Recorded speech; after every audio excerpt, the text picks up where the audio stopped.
wabarakatuh. Apa kabar Bapak Ibu hebat? Alhamdulillah ya. Memang kita harus senantiasa bersyukur karena setidaknya sampai detik ini kita masih diberi kehidupan oleh Sang Maha Pencipta. Bapak Ibu sekalian, saya selaku moderator diberi tugas oleh Bu Umi untuk memandu jalannya kegiatan pagi ini. Namun sebelumnya saya atas nama Bu Umi mengucapkan terima kasih dan selamat datang untuk Bapak Guru hebat yang telah sudi memenuhi harapan beliau, undangan beliau untuk meluangkan waktu duduk bersama, berbagi. Dan dalam hal ini Bu Umi punya suatu kewajiban tugas untuk memberikan aksi nyatanya, yaitu dalam bentuk diseminasi sebagai perwujudan aksi nyata untuk memenuhi tugas ya. Sebab kita tahu bahwa Bumi kali ini berkesempatan menjadi CGP angkatan ke berapa? Angkatan ke 9 ya Bumi ya. Dan ini merupakan juga berkah di antara banyak guru-guru hebat teman kita. Bumi salah satunya ini sudah menjadi calon guru berat. Bapak Ibu sekalian, seperti biasa bahwa diseminasi kali ini tentu saja ada banyak tujuan dan harapan. Yang pertama tentu saja harapannya Bu Umi ini akan bisa memenuhi tugas kewajibannya sebagai calon CGP. Dan untuk itu harus dibuktikan dalam tugas tersebut harus memberikan diseminasi atau sosialisasi sejauh mana pemahaman Bu Umi tentang tugas 1.4.9 budaya positif. Oleh karena itu pada kesempatan pagi ini kita berbahagia karena kita yang berkesempatan diundang pada kesempatan kali ini tentu saja nanti akan mendapatkan banyak hal. Sekalipun kita masih belum berkesempatan menjadi CGP, tapi kita sudah akan mendapatkan banyak hal tentang CGP ini, terutama apa itu budaya positif.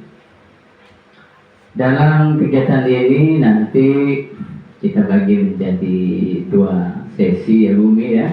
Sesi penyampaian materi dan dilanjutkan dengan sharing tanya jawab. Kita akan meluangkan waktu sekitar berapa menit Bumi ke depan? 1 jam ke depan Bapak Ibu hebat. Mari kita gali bersama, kita simak bersama apa yang akan disampaikan oleh Bumi. Dan mohon nanti umpan balik supaya kegiatan kita di pagi ini benar-benar akan membuahkan sesuatu yang lebih, sesuatu yang positif ya untuk kepentingan kita selaku guru demi pendidikan. Tidak berpanjang lebar Bapak Ibu hebat, mari kita ikuti sesi pertama penyampaian materi yang akan disampaikan oleh Bu Umi. Pada Bu Umi kami persilahkan. Namun sebelumnya mari kita tundukkan kepala sejenak untuk membuka bersama-sama kegiatan ini dengan doa. Kita baca doa di dalam hati Bapak Ibu. Berdoa mulai.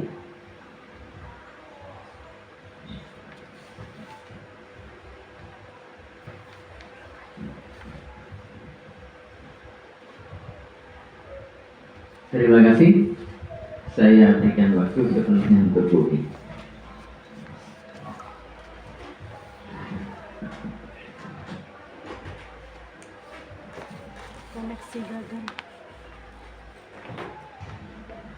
Assalamualaikum warahmatullahi wabarakatuh.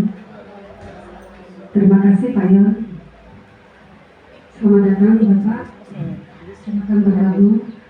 Terima kasih atas kehadiran teman-teman sekalian.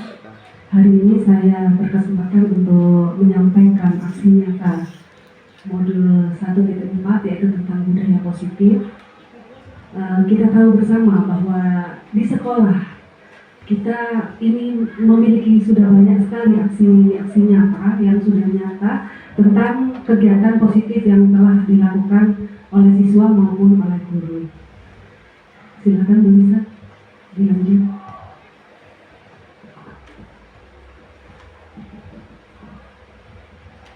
Budaya positif sendiri adalah suatu nilai, keyakinan, dan kebiasaan-kebiasaan yang berpihak pada murid agar dapat berkembang menjadi pribadi yang kritis, penuh hormat, dan bertanggung jawab.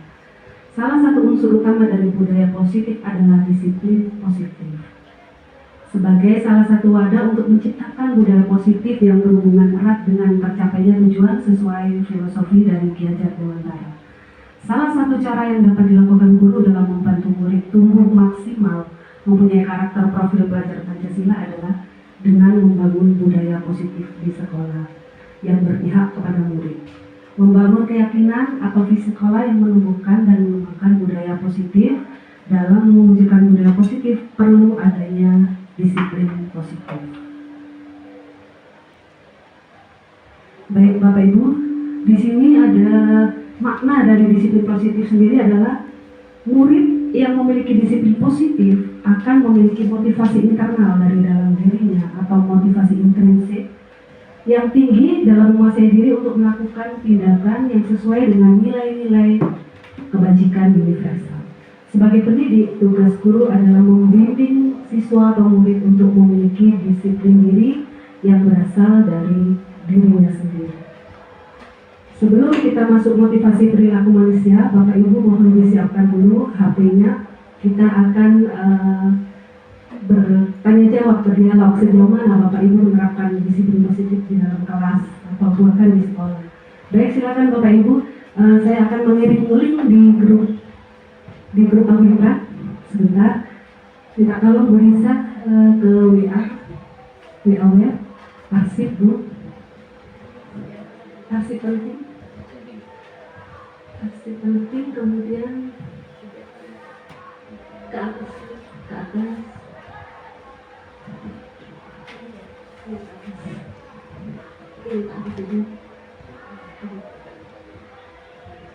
permisi ya Pak ya.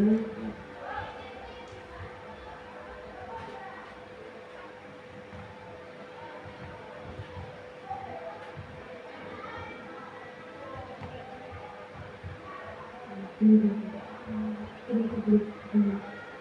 ke grup panggilan minta tolong bisa. Bumi hadap sini. Ya. Hadap sini. Baik. Minta tolong dikirim ke grup panggilan linknya bisa. Oke, kita ada 2 pertanyaan di sini sebagai pemantik Bapak Ibu. Apa yang sudah Bapak Ibu apa yang telah Bapak Ibu terapkan di dalam kelas Bapak Ibu masing-masing? Kita tunggu dulu linknya dikirim ke grup sehingga Bapak Ibu bisa mengakses.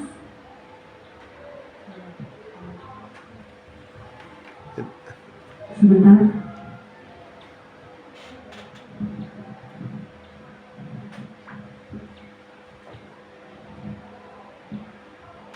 Pak Ian, Pak Ian bisa.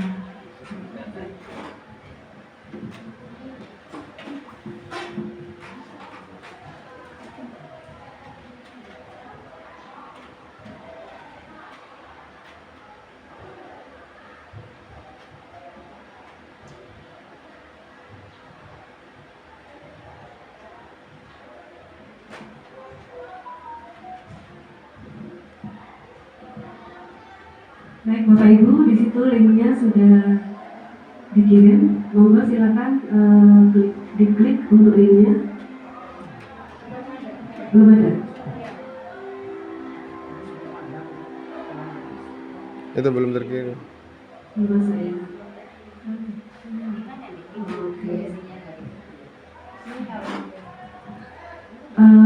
Kirim ke saya coba. Iya, Bapak minta tolong di hotspotkan Pak, anunya saya, HP saya Bapak. Mohon maaf di sini kalau wifi-nya sedikit bermasalah. Oh sudah masuk ya, alhamdulillah, baik. Baik Bapak Ibu, silakan masuk ke dalam linknya itu. Kemudian silakan Bu Lisa kembali ke Mentimeter, oke? Salah satu budaya positif yang telah dilakukan murid Bapak Ibu. Mentimeter kembali Bu Lisa. Salah satu budaya positif yang telah dilakukan murid Bapak Ibu di dalam kelas adalah, silakan Bapak Ibu sebut salah satu saja. Ada yang sudah bisa masuk Bapak Ibu? Langsung diklik saja, nggak usah kode, bisa otomatis bisa masuk.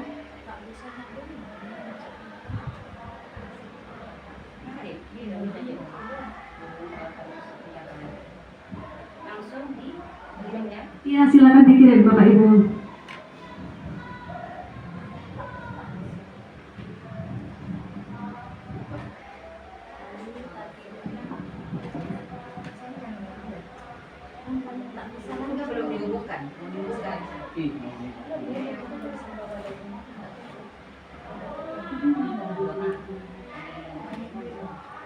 Iya, sebentar. Sudah.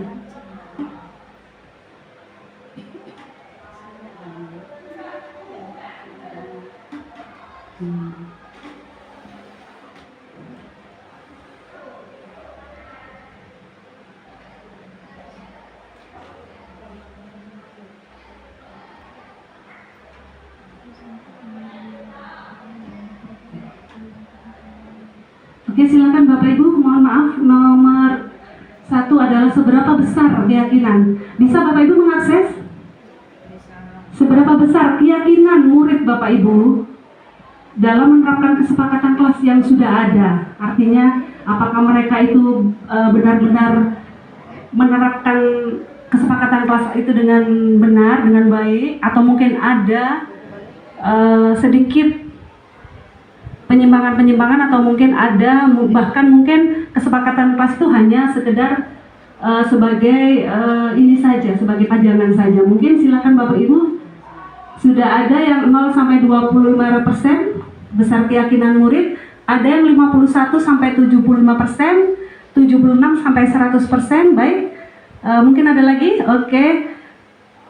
Baik, ternyata ada yang masih berkembang, baru berkembang. Di situ terlihat 0 sampai 20% itu ada 1. Kemudian yang paling banyak di sini 9 dari guru setelah menerapkan kesepakatan kelas besar, keyakinan kelasnya cukup besar, antara 51 sampai 75%.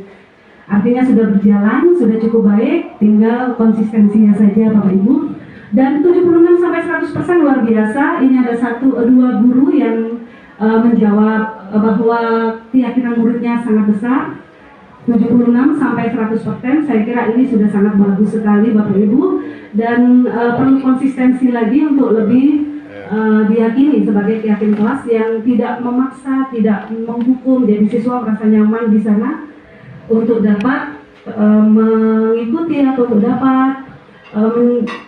dapat menjalankan kesepakatan kelas itu dengan hati yang ikhlas. Oke Bapak Ibu, silakan Bu Lisa kembali lagi. Terima kasih atas responnya. Kembali lagi.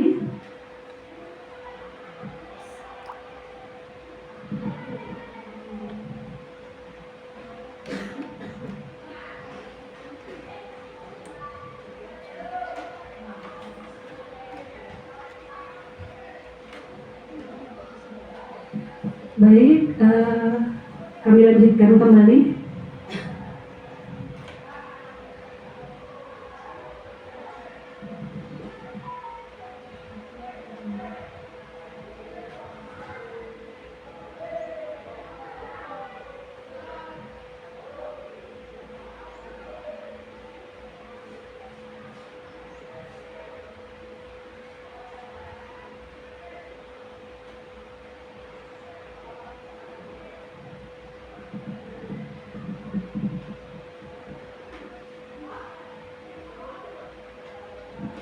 Baik.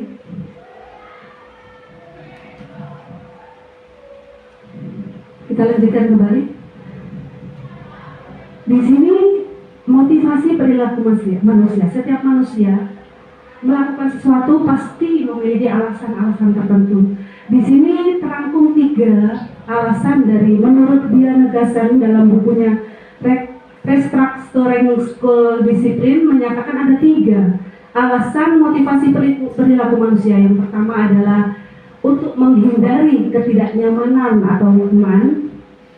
Yang kedua untuk mendapatkan imbalan atau penghargaan dari orang lain. Dan yang ketiga adalah untuk menjadi orang yang mereka inginkan dan menghargai diri mereka sendiri dengan nilai-nilai yang mereka percaya.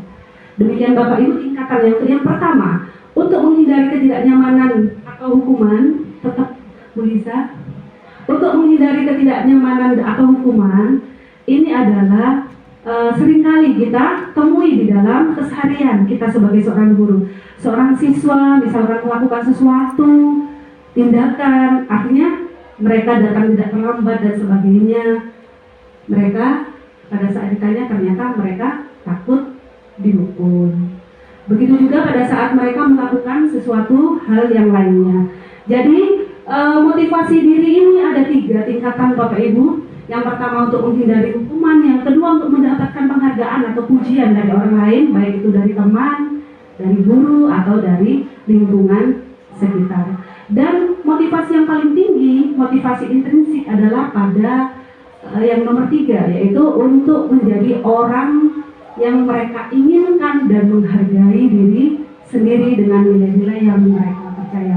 Jadi ke depan kita tujuan dari mendidik, mengajar siswa adalah untuk siswa itu mendapatkan memiliki motivasi intrinsik di dalam dirinya, sebagaimana motivasi itu adalah motivasi perilaku yang mereka terapkan dalam keseharian.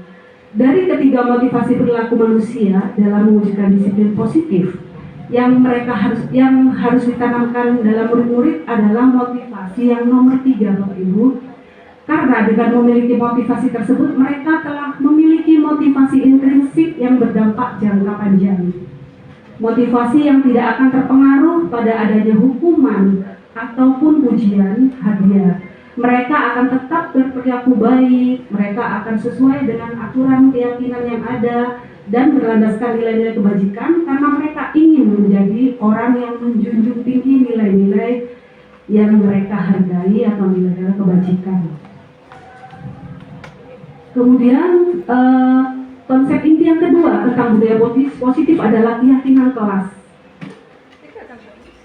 Di sekolah kita Bapak Ibu, mungkin Bapak Ibu sebagai wali kelas sudah menerapkan pada awal pembelajaran. Sebagai wali kelas itu memiliki kesepakatan kelas dengan siswa. Benar begitu Bapak Ibu? Jadi pertama kali kita berdiskusi dengan siswa, kita memilih ini pengurus dari memilih pengurus dari kelas, ketua kelas, wakil, sekretaris, bendahara dan sebagainya. Sekaligus kita juga menentukan struktur organisasi dan juga di situ biasanya ada jadwal tiket, jadwal ajaran dan sebagainya. Sekaligus juga kita juga biasanya untuk keyakinan kelas. Saya kira semua ibu-ibu, bapak-bapak di sini juga sebagai wali kelas pasti menerapkan kesepakatan kelas terhadap kelasnya masing-masing. Setiap tindakan atau perilaku yang kita lakukan di dalam kelas dapat menentukan terciptanya sebuah lingkungan positif. Perilaku warga kelas tersebut menjadi sebuah kebiasaan yang akhirnya membentuk sebuah budaya positif. Dalam mewujudkan perilaku warga sekolah yang memiliki budaya positif, hal pertama perlu diciptakan dan disepakati adalah membuat keyakinan-keyakinan atau prinsip dasar bersama di antara para warga kelas untuk mendapatkan nilai kebajikan yang disepakati.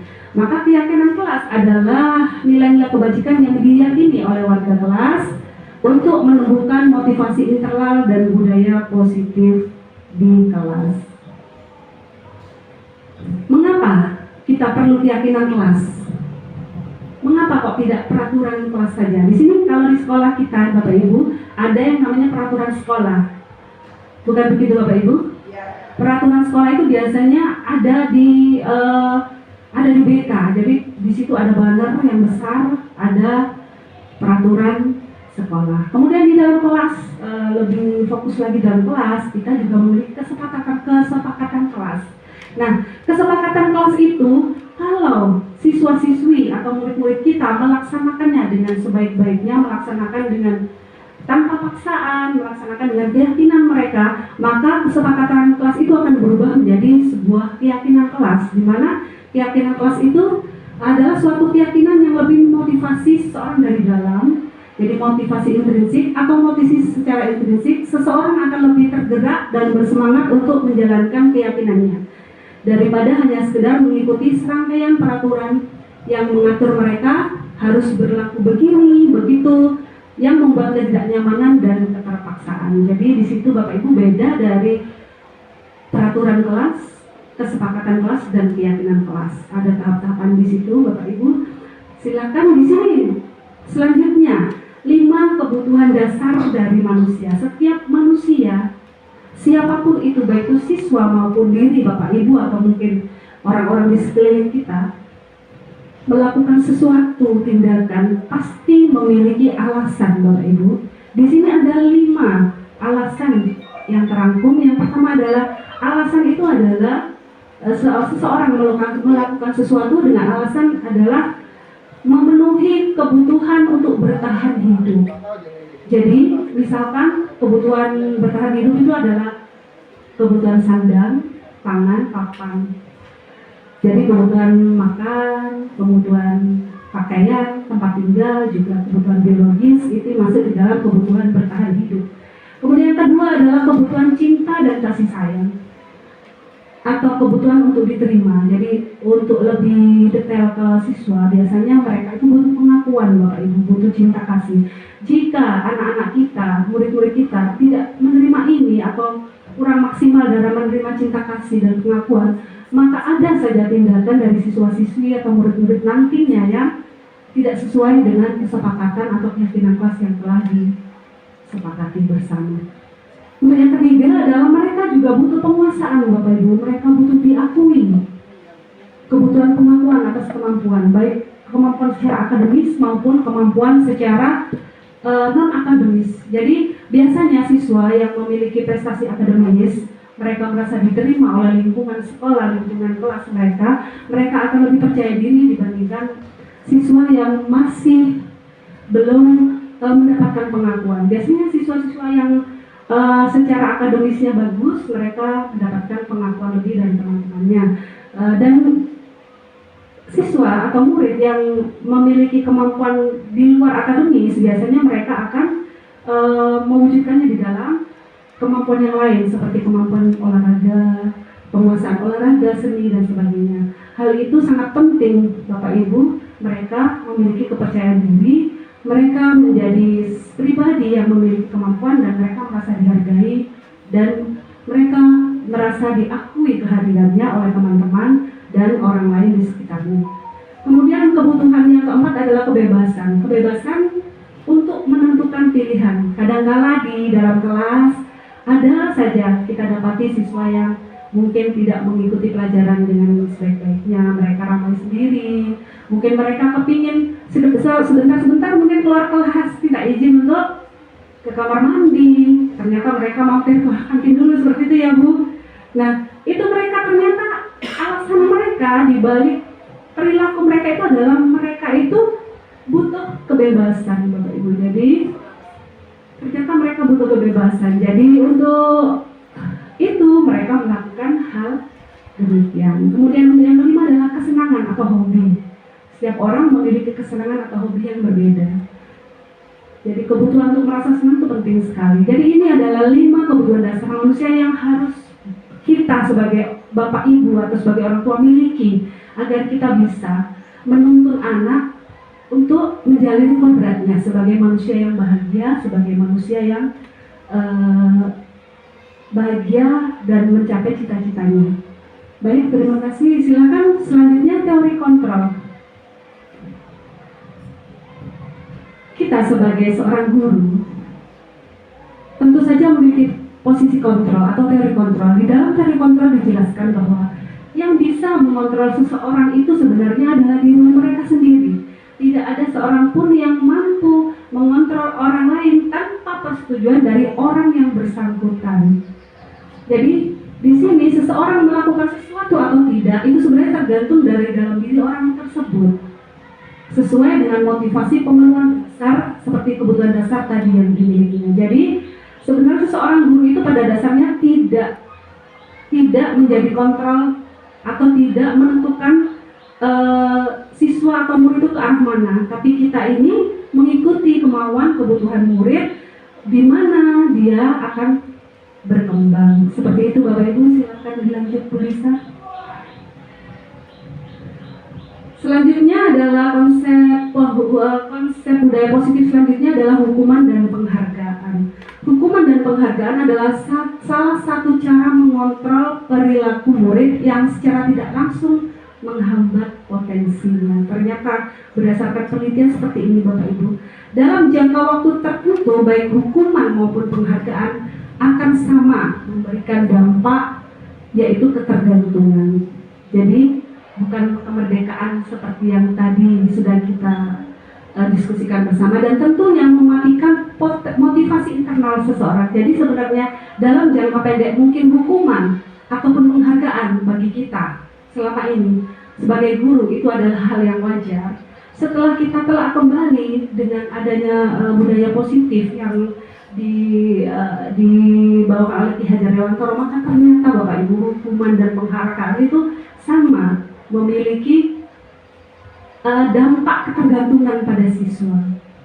Jadi sebisa mungkin hukuman dan penghargaan ke depan, kalau misalkan kita sudah mengetahui budaya positif, teori-teori konsep positif, kita hindari hukuman dan penghargaan itu. Selanjutnya posisi kontrol kita sebagai seorang guru terhadap murid. Yang pertama itu ada 5 Bapak Ibu. Yang pertama adalah kita sebagai guru bisa berperan sebagai seorang penghukum. Dalam keseharian mungkin sangat sering ya kita lakukan ya. Jadi kalau ada siswa melanggar aturan atau melanggar kesepakatan kelas, biasanya di situ ada sanksinya apa, seperti itu Bapak Ibu. Kemudian kedua, sebagai pembuat rasa bersalah, artinya kita memainkan psikologi siswa. Jika siswa itu melanggar suatu aturan atau keyakinan kelas, maka di situ biasanya ada Bapak Ibu yang memerankan sebagai pembuat rasa bersalah. Artinya kita berdiskusi atau mungkin membuat siswa itu merasa bersalah dengan sikap yang telah dilakukan. Kemudian ketiga sebagai teman, ada Bapak Ibu guru berperan sebagai teman. Artinya dalam sebagai teman ini dampaknya sepertinya positif ya Bapak Ibu, karena siswa itu cenderung lebih terbuka, lebih berani mengungkapkan ide dan pendapat, lebih bebas. Artinya itu hanya dianggap sebagai teman, tapi secara jangka panjang peran kontrol sebagai teman ini akan memiliki dampak ketergantungan yang juga di jangka panjang nanti juga tidak akan maksimal dalam mengembangkan potensi seorang murid. Yang keempat dan kelima ini adalah posisi kontrol yang diharapkan dari seorang guru, karena nantinya jauh ke depan jangka panjang adalah memiliki dampak yang positif, yaitu sebagai seorang pemantau dan sebagai seorang manajer. Sebagai seorang pemantau Bapak Ibu, kita sebagai guru pastinya akan mencatat setiap siswa, perilaku siswa, baik itu perilaku siswa yang positif yang sesuai dengan keyakinan kelas maupun perilaku yang masih belum sesuai dengan keyakinan kelas. Di situ akan menjadi data, informasi itu akan menjadi data kita. Jika suatu saat ada siswa yang memiliki masalah, maka data itu akan kita sampaikan, kita teruskan, kita gali kenapa siswa itu sampai melakukan kesalahan, dan kita akan mencari solusi. Seperti itu. Sebagai manajer juga seperti itu. Jadi sebagai manajer nantinya akan diterapkan segitiga restitusi yang terkait sekali dengan penyelesaian atau posisi kontrol guru sebagai manajer. Baik, ini adalah segitiga restitusi Bapak Ibu. Restitusi adalah proses menciptakan kondisi bagi murid untuk memperbaiki kesalahan mereka. Jadi siswa itu tidak lepas dari kesalahan, karena kebutuhan dasar yang 5 itu belum terpenuhi, maka pasti siswa itu bermasalah.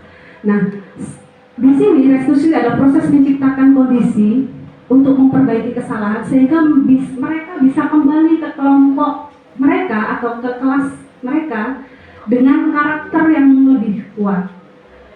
Restitusi juga merupakan proses kolaborasi yang mengajarkan murid untuk mencari solusi untuk masalah mereka dan membantu murid berpikir tentang orang seperti apa yang mereka ingin menjadi dan bagaimana mereka harus memperlakukan orang lain. Segitiga restitusi adalah alur untuk menegakkan keyakinan bersama di dalam kelas ataupun sekolah.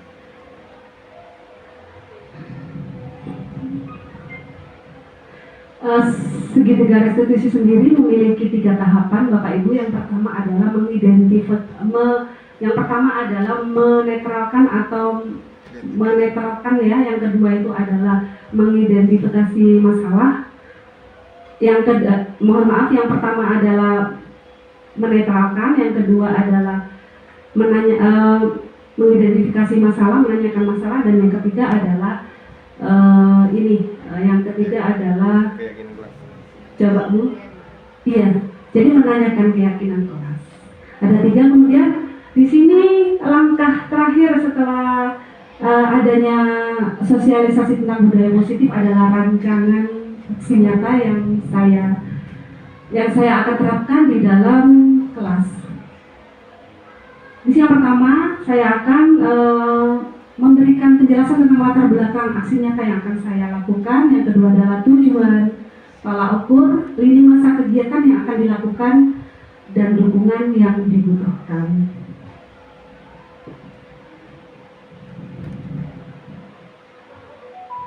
Baik, Bapak Ibu. Untuk latar belakang, murid itu memiliki kebutuhan dasar yang berbeda-beda. Kebutuhan yang berbeda-beda tersebut rentan terjadinya suatu penyimpangan ataupun pergesekan apabila kurang memahami cara memenuhi kebutuhan tersebut.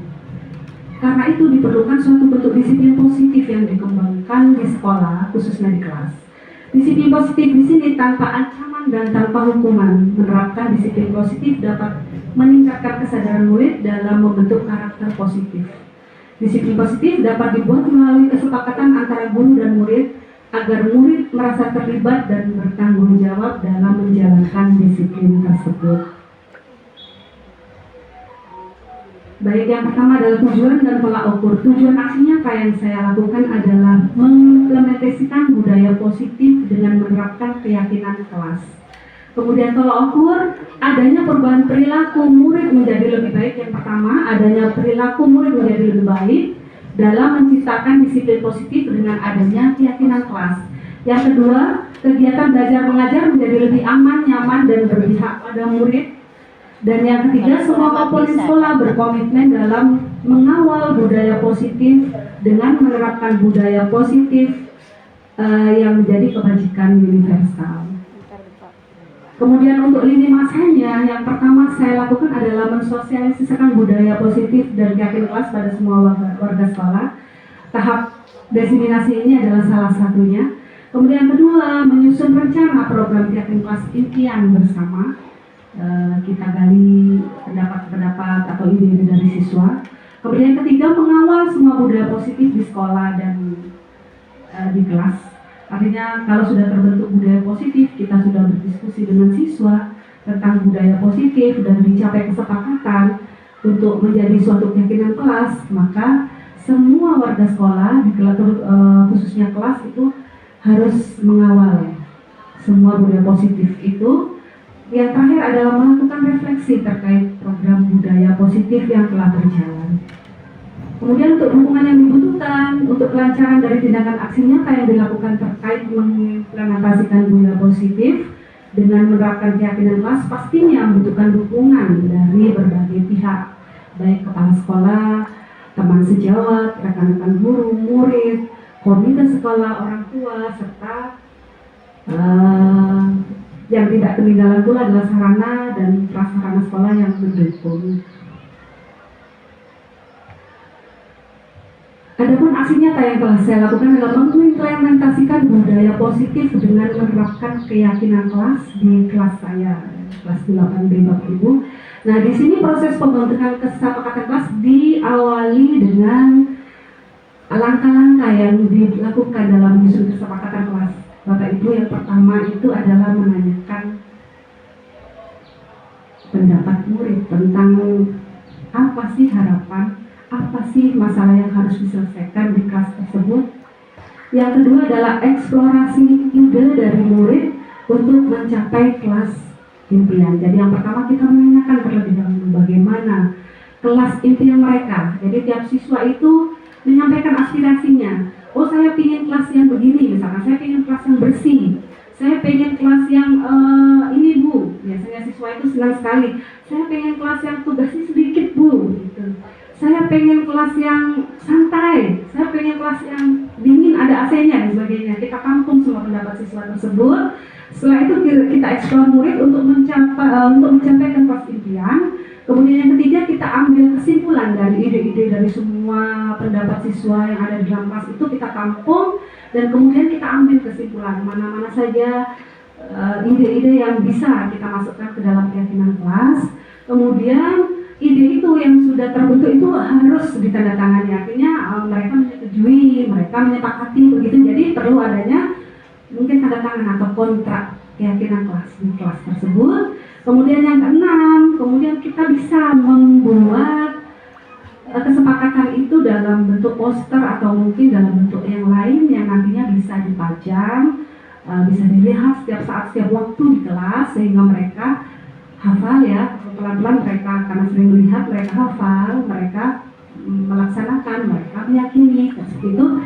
Kemudian selalu mengingatkan jika siswa atau murid ada yang mengabaikan kesepakatan. Nah, ini karena siswa itu memang banyak sekali kepentingan, banyak sekali kebutuhan dasar yang harus dipenuhi, maka pasti ada saja Bapak Ibu 1-2 siswa, 1-2 murid yang pastinya nanti akan melanggar peraturan atau keyakinan kelas. Di situ adalah peran kita dari guru untuk mengingatkan kembali kesepakatan kelas dengan cara segitiga restitusi seperti tadi. Kemudian ini adalah hasil dari hasil karya siswa setelah berdiskusi. Mereka membuat poster. Poster ini berisi tentang keyakinan kelas atau kesepakatan kelas yang sudah mereka diskusikan. Jadi ada beberapa poin yang bisa ditempel di situ. Kemudian di gambar yang sebelahnya itu bahkan ada tanda tangan, artinya mereka sebagai legalitas ya, sebagai legalisasi mereka menyetujui dan ikut berperan dalam menyukseskan kesepakatan kelas tersebut menjadi sebuah keyakinan kelas. Lanjut bisa. Nah, demikian uraian dari saya. Mungkin sebelum saya akhiri Bapak Ibu, mungkin saya punya sedikit supaya kita bergerak sedikit ya Bapak Ibu. Saya punya sedikit game, bukan game sebenarnya, hanya tadi kan kita sudah menyimak bersama penyampaian tentang keyakinan kelas ya Bapak Ibu. Mari Ibu Lisa silakan dibuka untuk aksi di arsip di abu. Arsip penting di sini.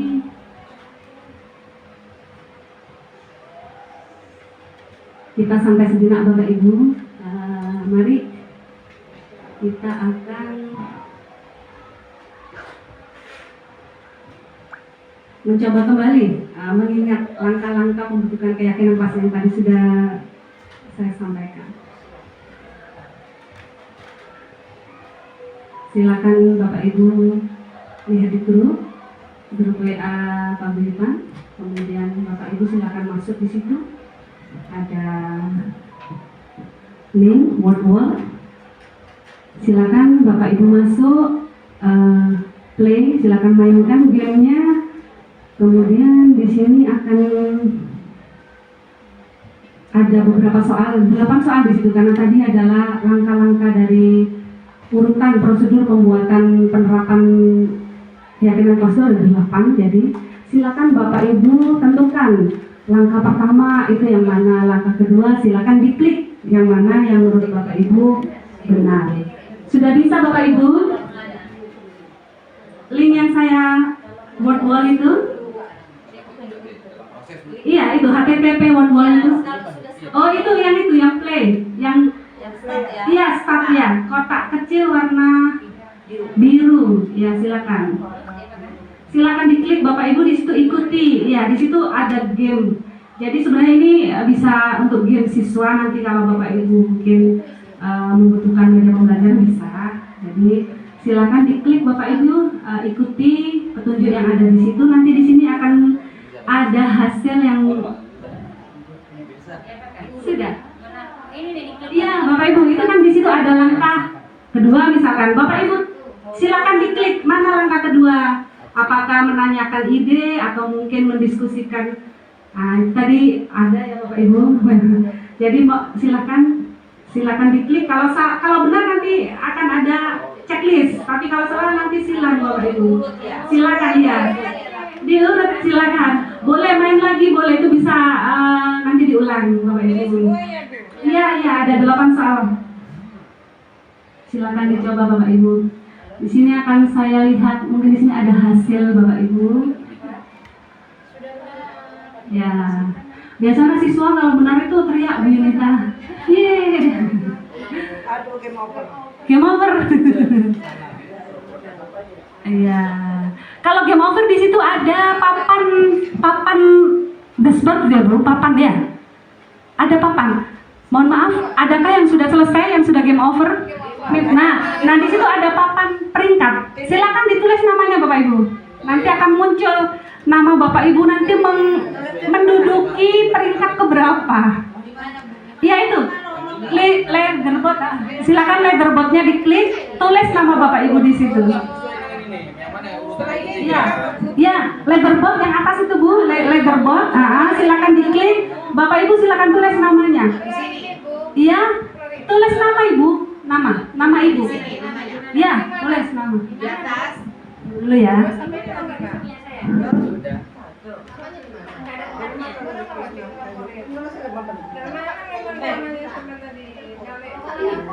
Ini silakan tulis nama Bapak Ibu.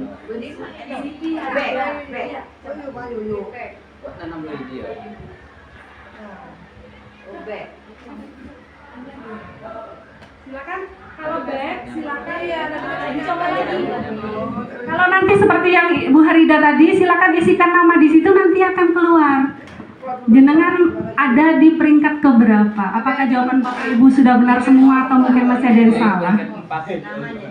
Iya ditulis, Endang misalkan. Nah di situ ternyata sementara juara pertama adalah Bu Yuyu. Dengan skor 4, jadi benarnya 4 berarti Bu Harida, di situ benarnya 1. Ya silakan yang lain, boleh silakan yuk.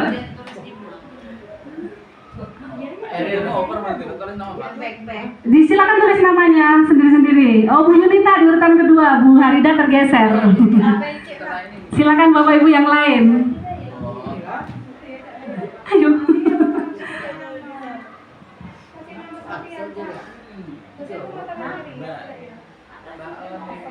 Setelah ini apa Bu?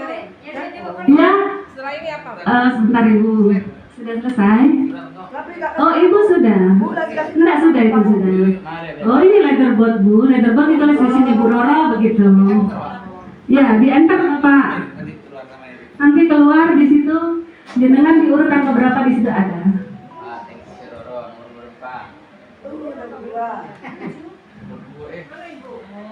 Ya. Tuh. Keluar ya Bapak Ibu. Kalau kamu Yuyu kopi. Yuyu juara. Pialanya apa? Bu Yuyu, Bu Roro, Pak Masura, Bu Yunita, Bu Arida, Pak Puji. Oke. Yang lain masih belum masuk, menulis. Oh iya. Pak Hairil belum masuk, Pak Hairil mari. Arida kalah sama kau. Ya.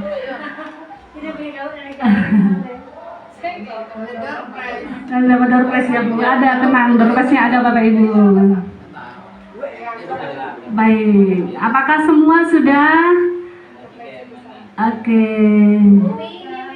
Ayo Bu ini. Iya. Iya, memang tidak jadi ibu yang nanti menjodohkan. Makanya. Jadi nilai saya nomor 2 kosong. Oh gitu.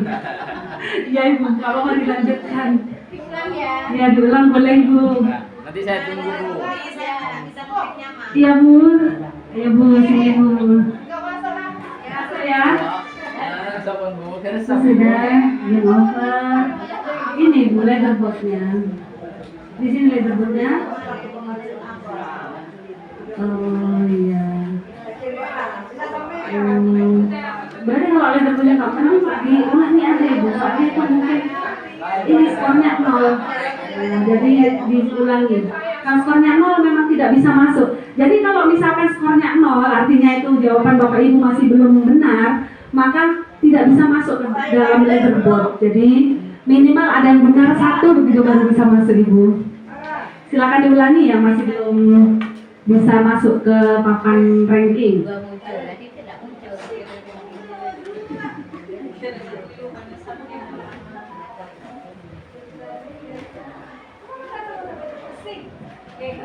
Baik. Bu Tusriana naik di posisi kedua. Luar biasa Bapak Ibu. Boleh ya? Boleh. Mari. Baik, demikian Bapak Ibu penjelasan tentang disiplin positif yang dapat saya sampaikan. Saya kembalikan lagi kepada Bapak Haryono selaku moderator. Hanya jawab. Baik Bapak Ibu, tepuk tanganlah dulu untuk Kurang Ibu Umi. Ini Bu Umi sudah menjelaskan materi panjang lebar. Kalau saya analisa, ya saya pikir-pikir ini materi kalau kuliah 2 semester ya Bu. Karena ini kuliah 2 semester disatukan menjadi 1 jam, mungkin Bapak Ibu ada yang masih ada yang masih sanksi, ada yang masih belum terserap, atau bahkan ada sharing, atau bahkan mungkin akan menambah dari kenyataan-kenyataan yang kita hadapi di kelas. Oleh karena itu, barangkali untuk langkah selanjutnya Bapak Ibu bisa bertanya jawab dengan Bu Umi agar lebih jelas. Kalau tadi kan agak global ya Bu. Nah, nanti kalau satu persatu Bapak Ibu mengeksplor persoalan-persoalan bisa akan secara detail Bu Umi akan memberikan jawaban. Monggo Bapak Ibu, saya beri kesempatan, silakan siapa yang ingin mengeksplor, menanyakan sesuatu pada Bu Umi.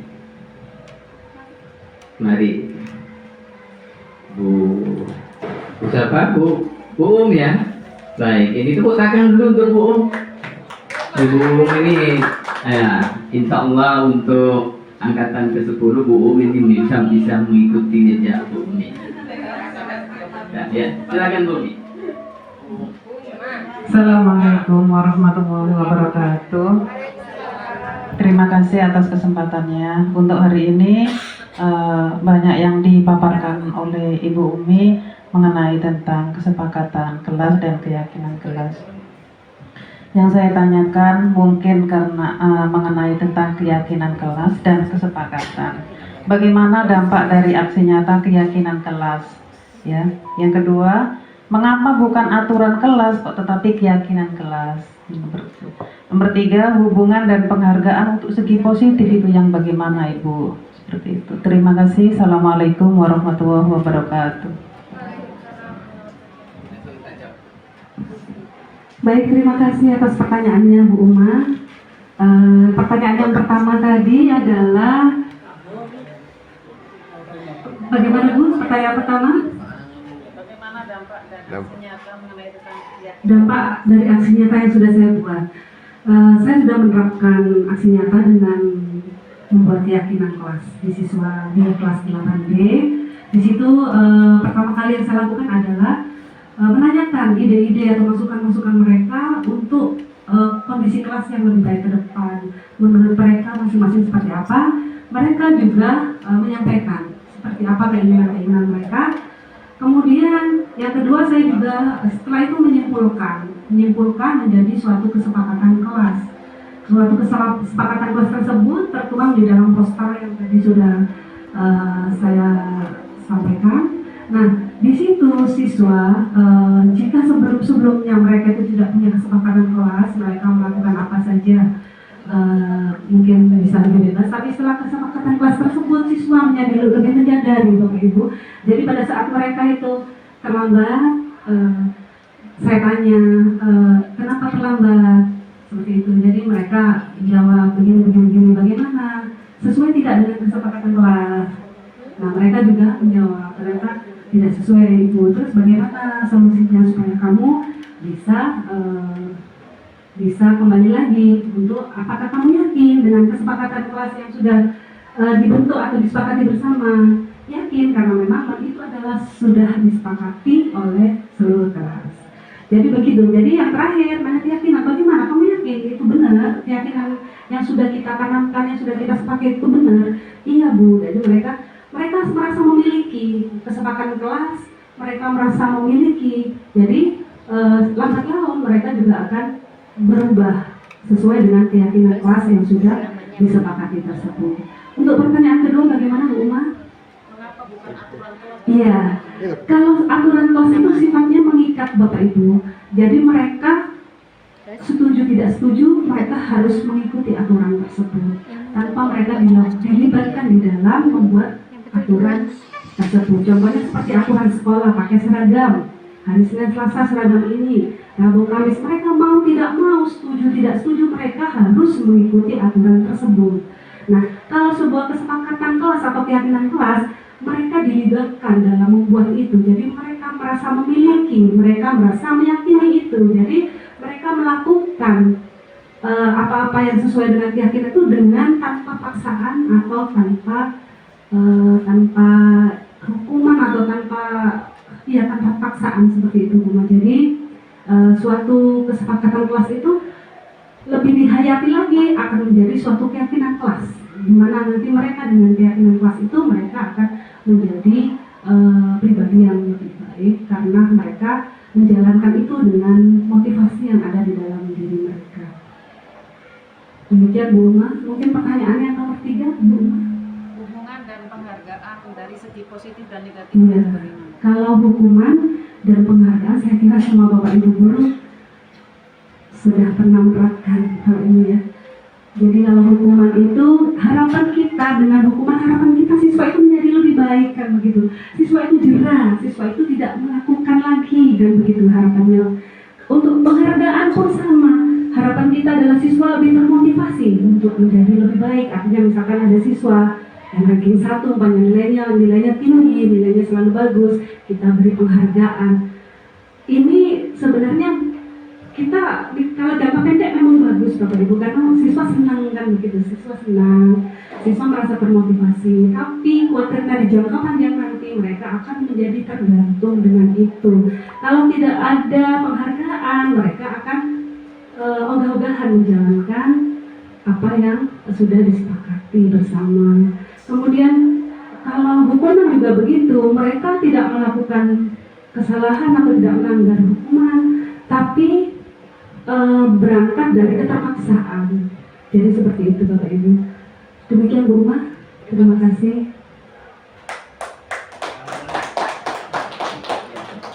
Baik, wah hebat sekali Bu Umi sudah memberikan penjelasan tambahan detail ya. Itu menyangkut pertanyaan dari Bu Umi, Bu Uma ya, Bu Uma dan Bu Umi ya, wah ini bikin keseliu tidak saya. Bapak Ibu hebat yang saya hormati, masih ada waktu ya Bu ya, mari kita lanjutkan. Kita manfaatkan waktu, mungkin kita sepakat berakhir 10 menit lagi lah maksimal ya, berapa? 5 menit lagi. Ini ada Bu Roro Wara. Ya, baik. Untuk Bu Roro, mari kita beri aplaus dulu. Ini Bu Roro ya namanya ini, yang sering wah ini viral kalau di grup kita ini.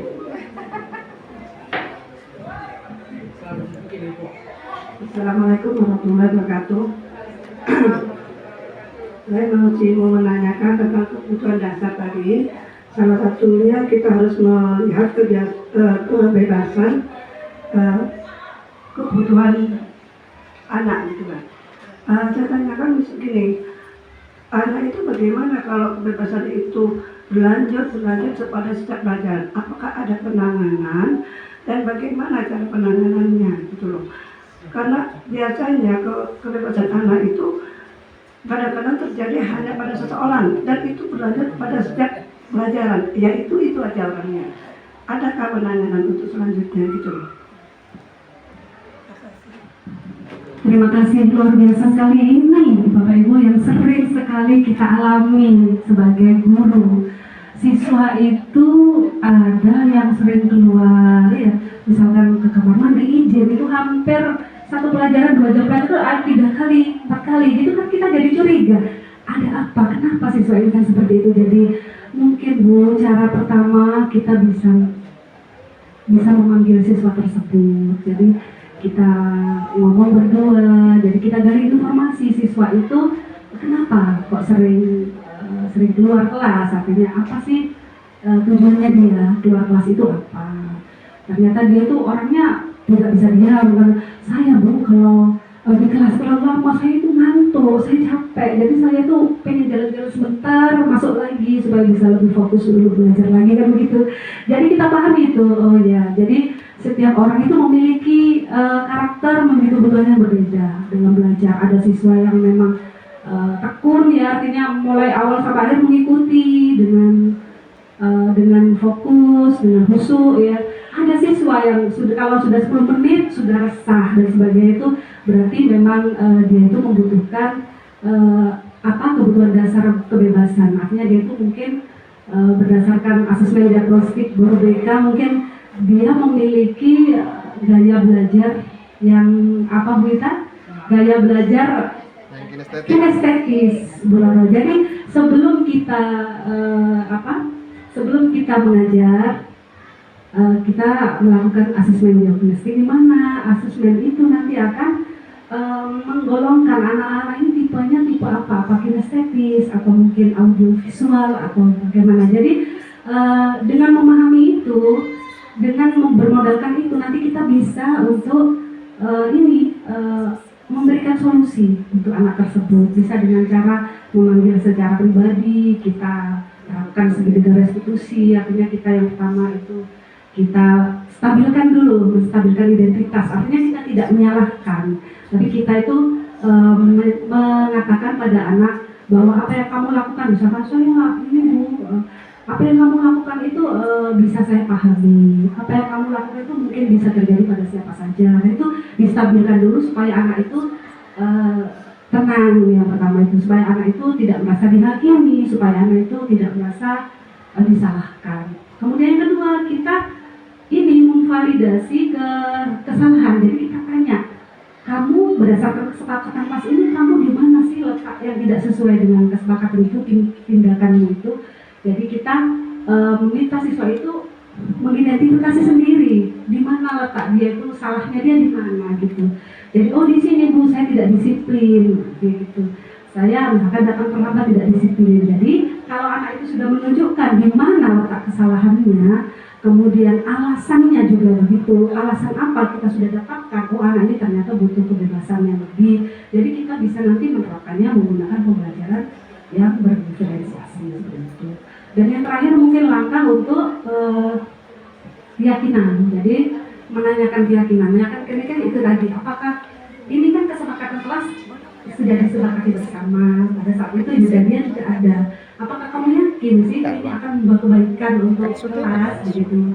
Kalau dia iya Bu, berarti begitu dia menyadari kesalahannya, dan ke depan kita sebagai guru juga bisa menerapkan pembelajaran berdiferensiasi tergantung kebutuhan dari siswa kita masing-masing. Demikian Bu Rara. Terima kasih. Pak, saya mau ice breaking dulu ya Pak.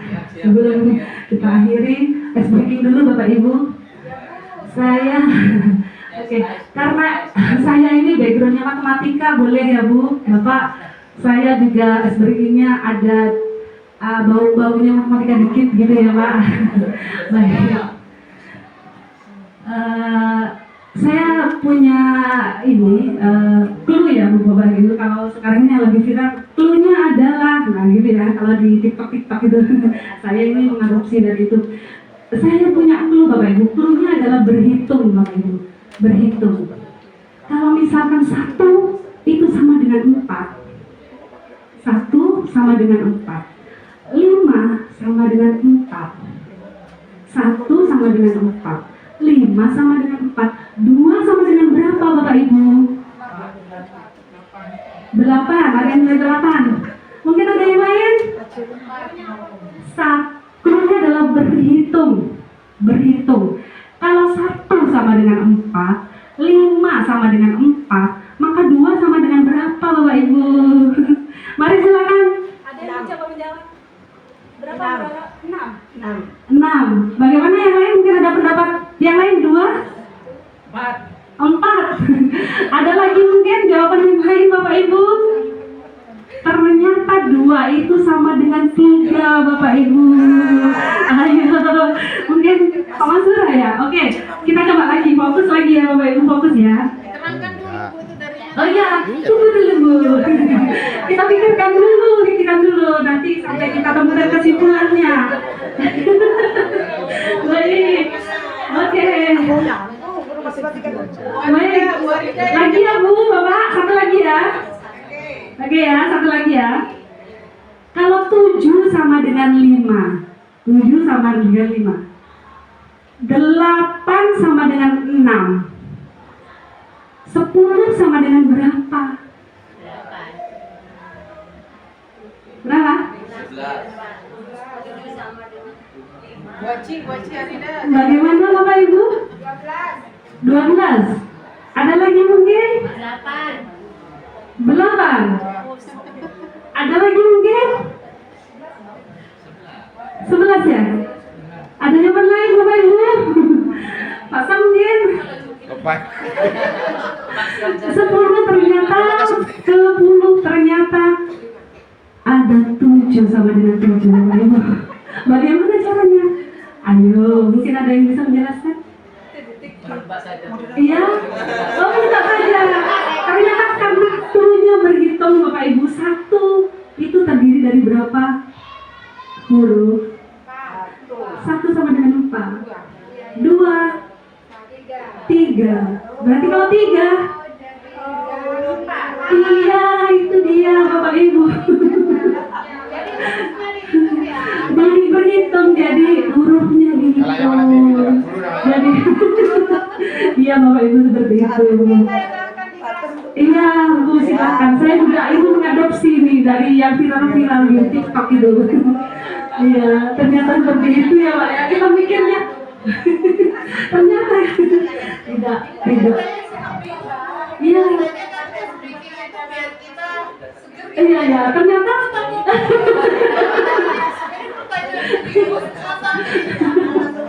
Iya, Bu. Biar segera dikasih es degan Bu habis ini. Iya. Terima kasih atas kehadiran Bapak Ibu. Saya mengingatkan lagi kepada Pak Ian. Terima kasih Bumi. Ini nampaknya waktunya sudah habis ya Bumi. Sayang sekali, nampaknya masih ada banyak Bapak Ibu yang ingin bertanya. Tapi Bapak Ibu, karena kita dibatasi oleh waktu untuk kegiatan ini dibatasi. Tetapi Bapak Ibu, banyak waktu lain kita bisa secara langsung face to face pada Bu Umi apa saja yang menjadi persoalan atau hal-hal yang belum jelas. Silahkan Bu Umi tentu saja akan membuka tangan untuk menerima sharing atau pertanyaan dari Bapak Ibu.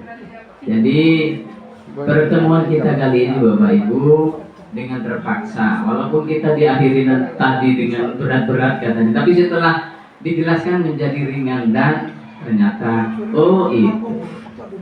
Bapak Ibu sekalian, terakhir saya ucapkan terima kasih kembali atas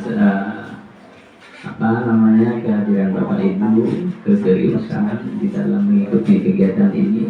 Atas nama Bu Umi saya mengucapkan terima kasih, dan juga terakhir dari saya pribadi atas nama tuan rumah. Saya kan tuan rumah di sini ya.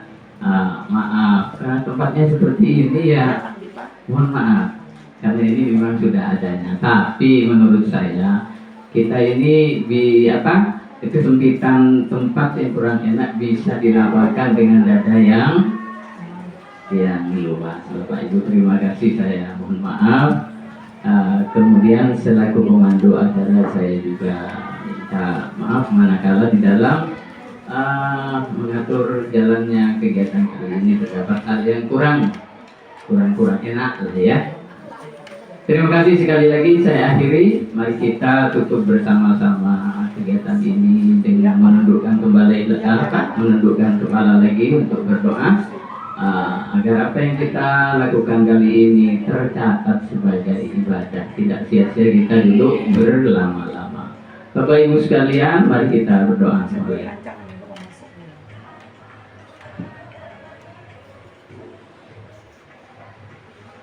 Selesai. Terima kasih.